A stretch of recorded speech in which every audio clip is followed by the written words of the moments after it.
অবশেষে পৌঁছে গেলাম রমজানের শেষ দশকে। দেখতে দেখতে চলে এলো লাইলাতুল কদর। কথা বলছি লাইলাতুল কদরের ফজিলত ও আমল সমূহ নিয়ে। শবে কদর কথাটি ফার্সি শব্দ। সব মানে হলো রাত বা রজনী, আর কদর মানে সম্মান, মর্যাদা, গুণাগুণ, সম্ভাবনা, ভাগ্য ইত্যাদি।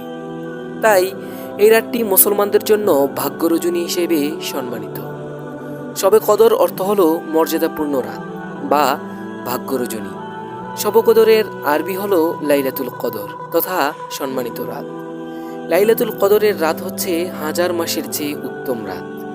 পবিত্র কোরআনুল কারীম নাজিলের মাধ্যমে আল্লাহ পাক রব্বুল আলামিন এই রাতকে হাজার মাসের চেয়ে শ্রেষ্ঠ, উত্তম ও মহা সম্মানিত রাত হিসেবে আমাদের জন্য দান করেছেন।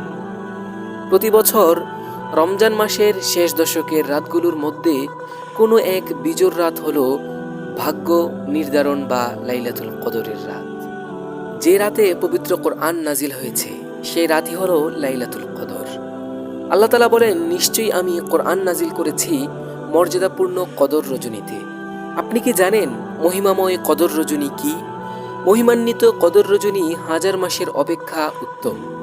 সেই রাতে ফেরেশতাগণ হযরত জিবরাইল আলাইহিসসালামকে সমভিব্যহারে অবতরণ করেন তাদের প্রভু মহান আল্লাহর নির্দেশ ও অনুমতিক্রমে, সব বিষয়ে শান্তির বার্তা নিয়ে।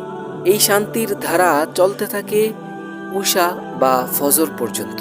আল কোরআন সূরা আল কদর। রমজান মাস পবিত্র কোরআন নাজিলের মাস। শবে কদর কোরআন নাজিলের রাত।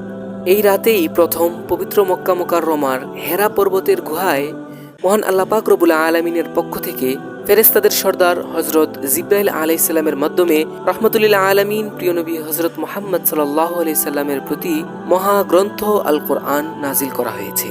এই কারণে আল্লাহ তাআলা এই রাতের মর্যাদাকে বাড়িয়ে দিয়েছেন। এই রাতে মহান আল্লাহ তাআলা উম্মতে মুহাম্মাদীকে হাজার মাসের ইবাদত, বন্দিগি ও আমলের সমান সওয়াব দান করেন। কোরআনুল কারীমের অন্য স্থানে এই রাতটিকে বরকতময় রাত বলে উল্লেখ করা হয়েছে। আল্লাহ পাক রব্বুল আলামিন পবিত্র কোরআনের মধ্যে বলেন, শপথ সুস্পষ্ট কিতাবের, আমি একে এক বরকতময় রাতে নাজিল করেছি। নিশ্চয়ই আমি সতর্ককারী। এই রাতে প্রত্যেক প্রজ্ঞাপূর্ণ বিষয় স্থিরকৃত হয়ে যায়। আমার পক্ষ থেকে আদেশক্রমে আমি প্রেরণকারী, আপনার পালনকর্তার পক্ষ থেকে রহমত স্বরূপ। তিনি সর্বশ্রোতা, সর্বজ্ঞ। সূরা দুখন আয়াত নং 2-6। কোরআন নাজিলের কারণে মর্যাদার এই রাতের কথা উল্লেখ করার পর যে মাসে কোরআন নাজিল হয়েছে সেই মাসের কথাও আল্লাহ তাআলা কোরআনুল কারীমে উল্লেখ করেছেন। আল্লাহ তাআলা বলেন, রমজান মাস এমন একটি মাস যে মাসে কোরআন নাজিল হয়েছে মানবের মুক্তির দিশারি ও হিদায়াতের সুস্পষ্ট নিদর্শন রূপে। সূরা বাকারা আয়াত নং 185।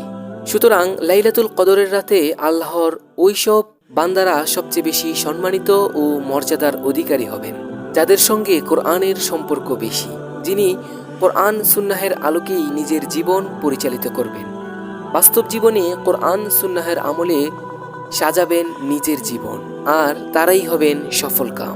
রমজানের শেষ 10 দিনের যে কোনো বেজর রাতে লাইলাতুল কদরকে তালাশ করা যায়, অর্থাৎ 21, 23, 25, 27, 29 রমজান দিবাগত রাতগুলো। তবে অনেক আলেমদের গবেষণা ও ব্যাখ্যায় এবং বুজুর্গানি দিনের মতে 26 তারিখ দিবাগত রাত, অর্থাৎ 27 তারিখ পবিত্র শবে কদরের অন্যতম সম্ভাবনা রাত। মর্যাদার এই রাত পেলে মুমিন বান্দা আল্লাহর কাছে কি প্রার্থনা করবেন, কি চাইবেন, এই সম্পর্কে হাদিসের একটি বর্ণনা এভাবে এসেছে। হযরত আয়েশা রাদিয়াল্লাহু তাআলা আনহা বর্ণনা করেন, একবার আমি রাসূল সাল্লাল্লাহু আলাইহি সাল্লামকে জিজ্ঞাসা করলাম, হে আল্লাহর রাসূল সাল্লাল্লাহু আলাইহি সাল্লাম, আপনি বলে দিন আমি লাইলাতুল কদরের কোন রাতে হবে, তা যদি জানতে পারি তাতে আমি কি দোয়া পড়ব? রাসূল সাল্লাল্লাহু আলাইহি সাল্লাম বললেন, তুমি বলবে, আল্লাহুম্মা ইন্নাকা আফুউন তুহিব্বুল আফওয়া ফা'ফু আন্নী। অর্থ, হে আল্লাহ, আপনি ক্ষমাশীল, ক্ষমা করতে ভালোবাসেন, অতএব আমাকে ক্ষমা করে দিন। মুসনাদে আহমদ, ইবনে মাজাহ, তিরমিজি ও মিশকাত। লাইলাতুল কদরের মর্যাদা। লাইলাতুল কদরের মর্যাদা এত বেশি যে রাসূল সাল্লাল্লাহু আলাইহি সাল্লাম এই রাতটি পাওয়ার জন্য শেষ দশকে সারা জীবন ইতিকাফ করেছেন। উম্মতে মুহাম্মাদের উদ্দেশ্যে রাসূল সাল্লাল্লাহু আলাইহি সাল্লাম বলেছেন, আমি কদরের রাতের সন্ধানে প্রথম 10 দিন ইতিকাফ করলাম, এরপর ইতিকাফ করলাম মধ্যবর্তী 10 দিন। তারপর আমার প্রতি ওহী নাজিল করে জানানো হলো যে তা শেষ 10 দিনে রয়েছে।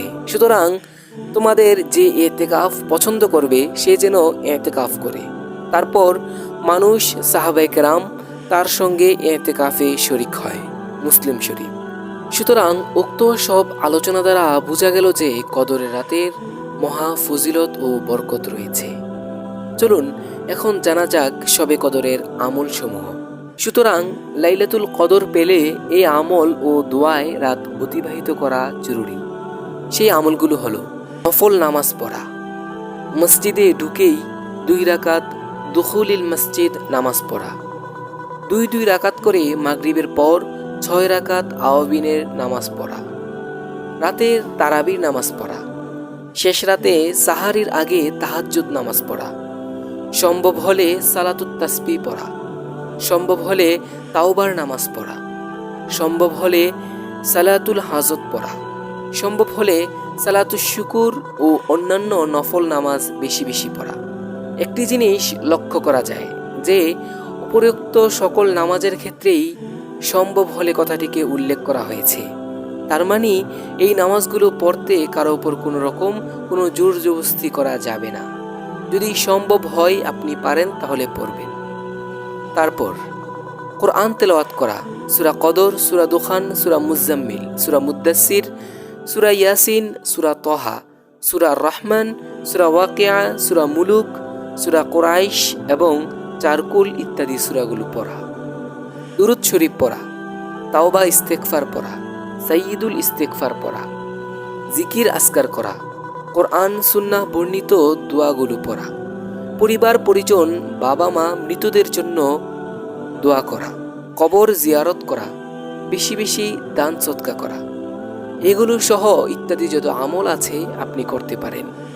এখানে নির্ধারিত ও বিশেষ 14 থেকে 16টির মতো আমল উল্লেখ করা হয়েছে। আপনি এই আমলগুলো বেশি বেশি করতে পারেন লাইলাতুল কদরকে ঘিরে। এই তো ছিল লাইলাতুল কদরের ফজিলত ও আমল সমূহ। আশা করছি সকলে উক্ত আমল সমূহের ওপর ভালোভাবে আমল করার চেষ্টা করবেন। আল্লাহ পাক রব্বুল আলামিন আমাদের সকলকে উক্ত বিষয়ের ওপর আমল করার তৌফিক দান করুন। আমিন। ওয়া আখিরি দাওয়ানা আলহামদুলিল্লাহি রাব্বিল আলামিন।